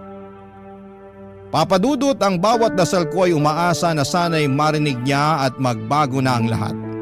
Napapraning na rin po ako tuwing nasa kwarto ako kasi tuwing tinititigan ko ang pader ng bedroom ko ay naaalala ko kung paanong walang patid na pinaghahampas ng matanda yung pader. Para lamang tumigil ang ingay nung unang party ko dito. Papa Dudut, mas lalo ako nasiraan ng bait nung isang beses. Habang nag-aaral ako ay biglang may narinig akong sobrang lakas na kalabog mula sa katabing apartment na noong panahon na yon ay bakante na. Nung hindi ko pa sigurado kung ano yung ingay kaya't unti-unti ko nilapitan ang pader ng kwarto ko para matiyak ang narinig ko. Ilang segundo lang, dito ko na nga narinig at naramdaman ang napakalakas at nakakagimbal na paghampas ng pader. Parang hampas ng isang kaluluwa na galit na gustong iparating ang matinding puot niya sa mundong noong nabubuhay pa lamang siya, Papa Dudut. Barangay Love Stories. Barangay Love Stories. Halos masiraan ako ng bait at mabaliw sa takot, Papa Dudut. Kaya tuwing natutulog ako nung araw na yon at sa mga sumunod pa na araw ay nilalakasan ko na lamang ang TV at gumagamit na lamang ako ng earphones at MP3 player para kahit papaano ay matakpan ang lahat ng tunog at ingay sa paligid. Yung cellphone ko ay lagi nang naka-silent mode o kaya naman ay pinapatay ko. Pero may mga pagkakataong kailangan ko na itong i-on kasi may mga text si Mommy at Daddy na nangungumusta. Pero tuwing binubuksan ko ang cellphone ko ay parang sabay-sabay na dumarating yung mga mensahe na iniisip ko ay galing pa rin sa matandang nakaalitan ko. Yung mga text na parang hindi lang siya nananakot, kundi parang may galit na gustong magpakita. Hindi ko rin kayang makitulog sa bahay ng kaibigan kahit na sobrang taas ng pride ko noong mga panahong yon. Mas pipiliin ko pang matulog sa kwartong puno ng mga multo kesa tumuloy sa isang bahay na hindi ko naman pag-aari. Hindi nga nagtagal, imbes na normal na text messages ang matanggap ko, this time ay nakaka-receive ako ng mga picture message o mas kilala sa tawag na MMS. Para sa mga kabarangay ninyo na hindi magets, Papa Dudut, ang MMS is short for multimedia messaging. Ito ang pinakasikat na way para makapagpadala ka ng mensahe na may picture or sound. Ito yung uso dati nung wala pang Facebook Messenger. Going back po sa mga nangyari sa akin ng gabing yon ay nakatanggap ako ng MMS ng isang litrato ng mukha ng babae. Galit na galit at parang may masamang balak. Ang mga mata niya ay parang sasabog sa galit At yung itsura niya kahit sinong makakita noon ay siguradong matatakot. Sobra akong nashock at kinabahan. Kaya naman tinawagan ko kaagad si Megan. Kinuwento din sa akin ni Megan na pati siya raw ay hindi na nakaligtas sa mga mensahe. Nakatanggap si Megan ng MMS na may litrato ng apoy at kalansay. Grabe. Kinilabutan ako nang marinig ko yun kaya nagdasal na lamang ako ng taimtim at nag-isip na sana'y tumigil na ang lahat ng ito. Nang mga panahong yon ay may bigat sa dibdib ko na hindi ko kayang ipaliwanag. Yung pakiramdam na may madilim na anino na patuloy na sumusunod sa amin. Na hindi ko alam kung kailan o paano ito magwawakas. Kung may tao man na makakaintindi sa pinagdadaanan ko ngayon, yun po ay si Megan. Kaya ng gabing yon ay in-invite ko si Megan na dalawin ako sa bahay, Papa Dudut.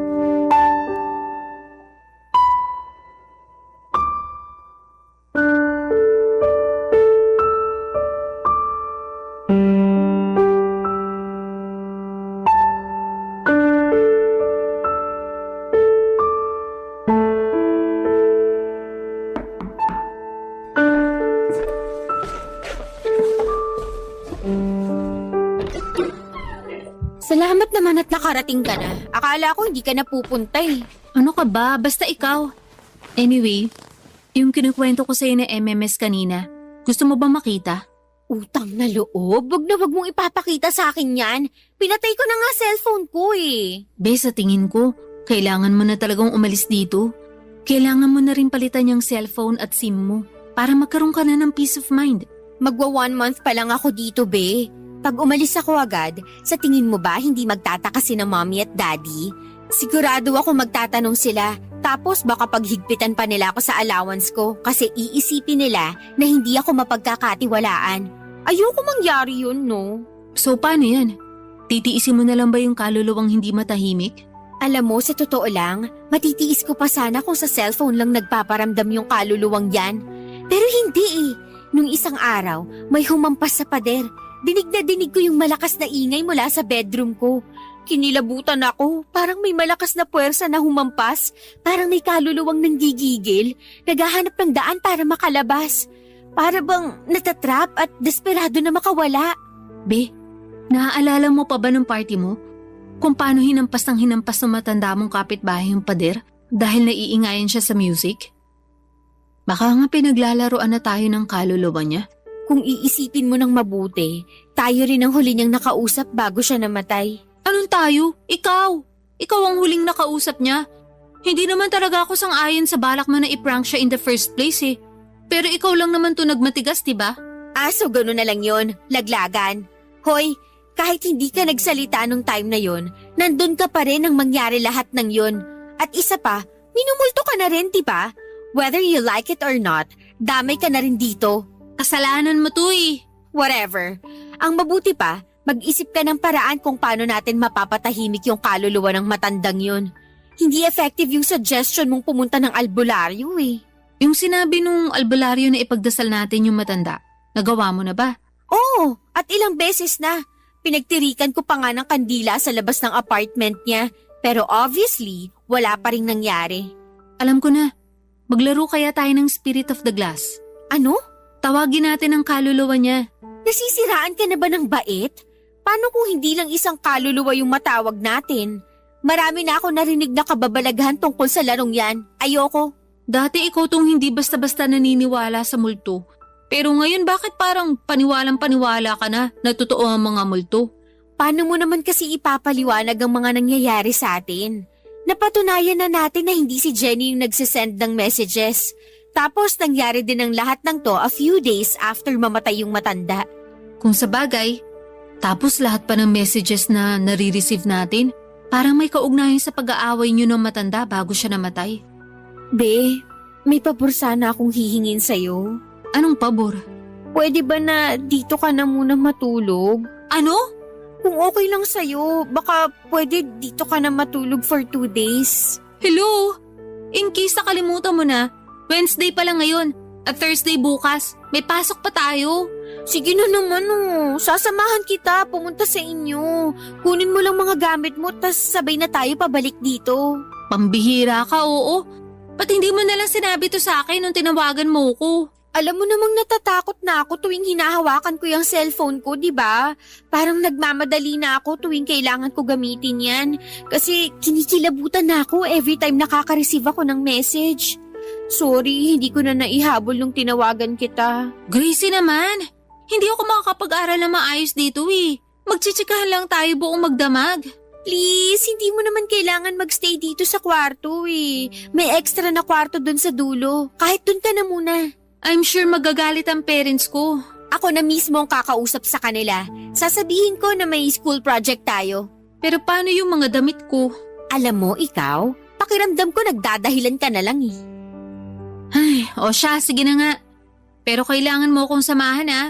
Tapos ikaw mismo magpaalam kina nanay at tatay para sa akin. Don't worry, akong bahala sa'yo. Mabuti na rin to, at least hindi na ako matatakot. Pumunta kami sa bahay ni Megan ang gabing yon at tinulungan ko siyang magpaalam sa mga magulang niya na doon na muna siya titira sa apartment ko ng ilang araw. Nagsinungaling na lamang kami at sinabi namin na may project kami na kailangang tapusin kaya't kailangan niyang manatili muna sa apartment ko. Alam kong hindi siya ganoon kakomportable sa ideya pero ang iniisip ko na lamang ng mga panahong yon ay gusto kong magkaroon ng kasama sa apartment para naman kahit papaano ay magiging mas magaan ang pakiramdam ko. Tinulungan ko pa siyang mamili ng mga damit na dadalhin niya. Pagkatapos noon ay bumalik kami sa apartment ko at aaminin kong ng mga panahong yon, medyo natatakot pa rin po ako.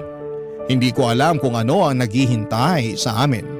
Anong klase ng presensya ang patuloy na magpaparamdam. Ang mga text messages, yung kalabog sa katabing apartment, lahat ng yon ay parang nagsisiksikan sa utak ko. Pero kahit papaano at least may kasama na ako. Hindi ko na kailangan pang mag-isa sa lahat ng takot at kaba.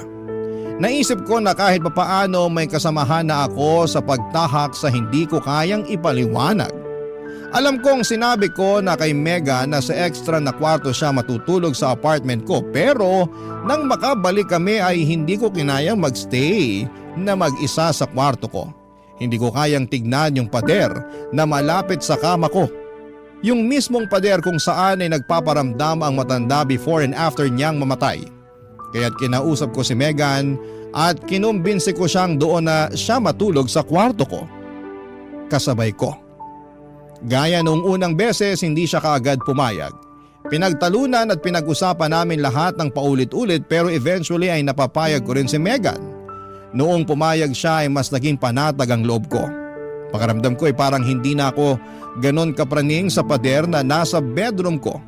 Parang kahit papaano ang presensya ni Megan ay naging solusyon sa lahat ng takot na nararamdaman ko. Kung may mangyaring kakaibang hindi ko kayang ipaliwanag at least may kasama ako, hindi ba? Na kahit papaano ay may makakasaksi sa mga nangyayari. Pero ang hindi ko alam ay hindi pala magtatagal ang pakiramdam na yon. Para bang sandali lang at magbabago ang lahat ng gabing yon, Papa Dudut. Hindi ko inaasahan na ang isang gabing puno ng kalmado at kaunting pag-asa ay magiging simula ng isang mas malaking takot at revelasyon, Papa Dudut.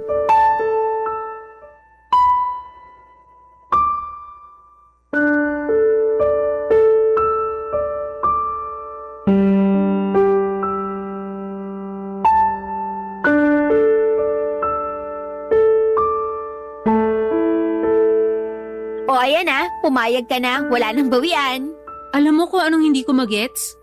Kung natatakot ka naman pala na matulog sa kwartong to, ba't hindi ka nalang lumipat dun sa extra bedroom? Hello? Nakita mo na ba yung kwarto na yun? Mukhang bodega. Ayoko nga. Baka magsilabasan pa mga ipis at daga eh. Ah, ganun. So bakit inalok mo sa akin yung kwartong yun? Naman, wala naman sana akong balak na dun ka patulugin, no? Kaya ako lang naman inalok sa'yo yung kwarto na yun kasi ikaw lang naman tong nag-aalala na baka hindi ka makapag-aaral ng maayos kung dito ka matutulog sa kwarto ko. Remember? May point ka dyan. O sige na, lilipat na lang ako. Huy, ano ka ba? Wag! Dito ka lang! Joke lang? Napag-usapan na natin to eh. May magagawa pa ba ako? Thank you, be. Nga pala, may natanggap ka na ba na kakaibang message ngayon? So far wala. Ikaw be? Sa awa ng Diyos wala rin. Sana nga magtuloy-tuloy na para hindi na ako mapraning. Sobrang hassle kaya kasi kailangan laging naka-on yung cellphone ko in case na magpadala ng pera si na mami. Wag mo nang isipin yun. Kasi nandito naman ako eh. Be, sa tingin mo ba babalikan pa tayo ng matandang yun? Sana lang hindi na. Be, alam mo, may naisip akong idea. Ano naman yun? Paano kaya kung subukan kong tawagan yung number na nagpapadala sa atin ng weird na text messages? Ha? Pero ginawa mo na yan dati, di ba? Huwag mo nang gawin yun. Sayang lang oras. Tapos baka magambala mo na naman yung kaluluwa ng matanda. Be, isang beses ko lang ginawa yun kasi nga natatakot ako. Pero ngayon na nandito ka na, mas malakas na ang loob ko na gawin to. Sige, pagpalagay na natin na kaluluwa yung sasagot sa phone. Pero siguro okay na rin yun. Malay mo, may makuha tayong sagot sa mga tanong natin, di ba? Gracie, wag na. Kumalma ka nga, isang phone call lang to. Walang mangyayari sa atin, ano ka ba? Huwag ka nang kabahan dyan. OMG, ano yun? Teka lang, saan ang gagaling yun?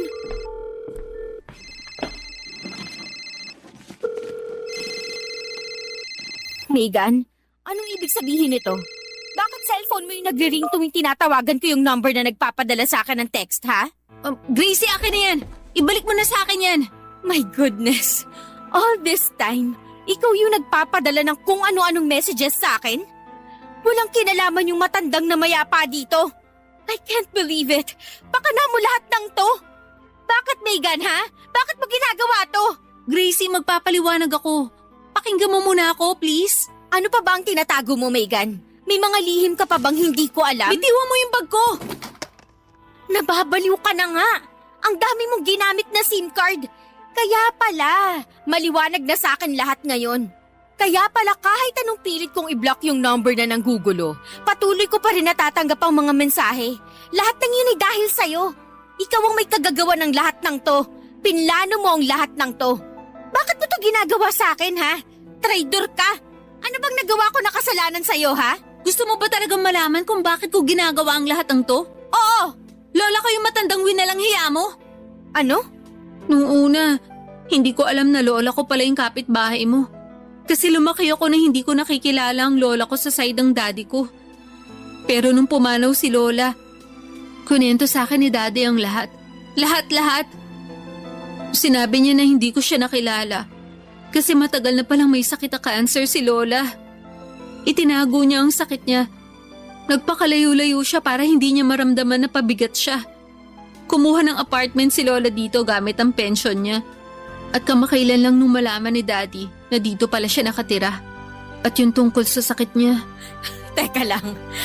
Kung sa sakit na cancer namatay ang lola mo, bakit ako tong pinagdidiskitahan mo? Ano yun, trip mo lang?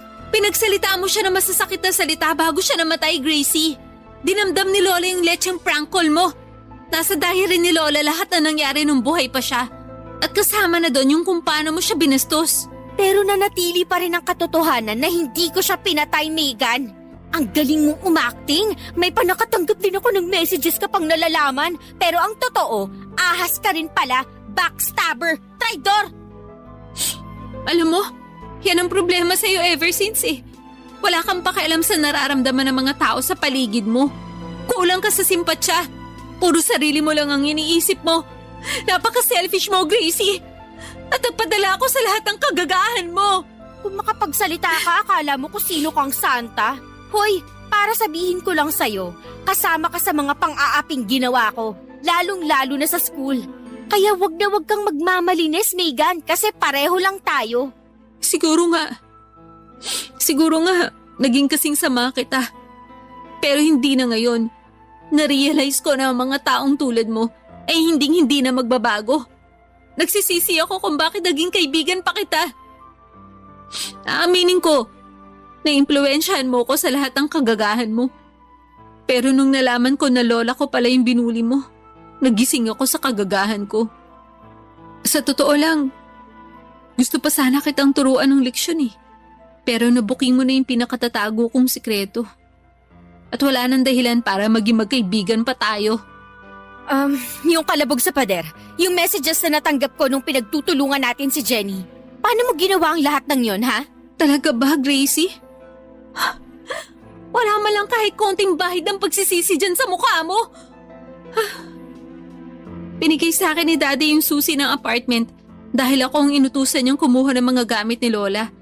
At yung natanggap mong message habang binubuli natin si Jenny, binigay ko sa classmate natin yung cellphone ko. At inutusan ko siyang isend yung message sa mismong oras ng pagkikita natin kasama si Jenny. Sobra kong nawindang sa mga nangyari ng gabing yon, Papa Dudut. Alam kong marami sa ating mga kabarangay ang magagalit sa sasabihin kong ito pero hindi ko kayang baguhin ang kwento ko at magtago pa sa isang kasinungalingan. Aaminin ko na imbes na makaramdam ako ng lungkot at pagsisisi dahil lola pala ni Megan, yung pinagsalitaan ko ng masama bago ito pumanaw ay mas naging masaya pa ako. Kasi yung kalabog sa pader at mga text messages na natanggap ko ay hindi pala galing sa multo. Pero doon ko rin na-realize na yung nag-iisa kong tunay na kaibigan na matagal ko nang kasama, iniwanan ako ng ganon na lamang. Naisip ko na baka may kasalanan ako dito pero pakiramdam ko rin ng mga panahon na yon na parang wala akong kasalanan. Sobrang gulo ng mga bagay na tumatakbo sa utak ko ng time na yon. Kaya naman minabuti kong magpunta sa psychiatrist para maliwanagan ako. At doon ko nalaman, Papa Dudut, na meron pala akong narcissistic personality disorder. Isang mental illness kung saan ang isang tao ay hindi nakakaramdam ng awa o pagsisisi sa ibang tao. At kung saan nakakaranas ng saya kapag nakakapanakit pa ng iba. Nung unti-unting ipaniwanag sa akin ng psychiatrist kung ano ang tungkol sa sakit ko at sa tulong na rin ng mga gamot ay doon ko po na-realize kung gaano ko nasaktan ang mga tao sa paligid ko. Yung mga bagay na para sa akin ay maliit lang at katuwaan ay nagdulot pala ng matinding trauma at takot sa mga taong nabiktima ko. Noong nagsimula ng mag-work ang treatment ko sa aking psychiatrist ay sinubukan ko ring mag-reach out kay Megan. Pero hindi na niya ako pinatawad pa hanggang sa tuluyan na kaming naghiwalay ng eskwelahan.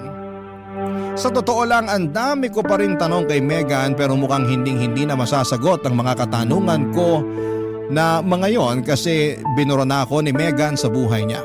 Ngayon ko lang din na-realize na hindi sapat ang isang sorry para ayusin ang lahat. Kung ganon lang kadali ang lahat, edi sana matagal na nating na-achieve ang world peace. Sa kasalukuyan, isa na akong freelancer at sa totoo lang ay dito pa rin ako sa apartment nakatira. Ngunit 2 buwan mula sa ngayon ay lilipat na ako sa condo na nabili ko sa Metro Manila. Tatalikuran ko na ang nakaraan at mga masasamang alaala at patuloy kong pagsusumikapan, Papa Dudut, na maging mas mabuting bersyon ng sarili ko. Ang inyong forever kapuso at kabarangay, Gracie.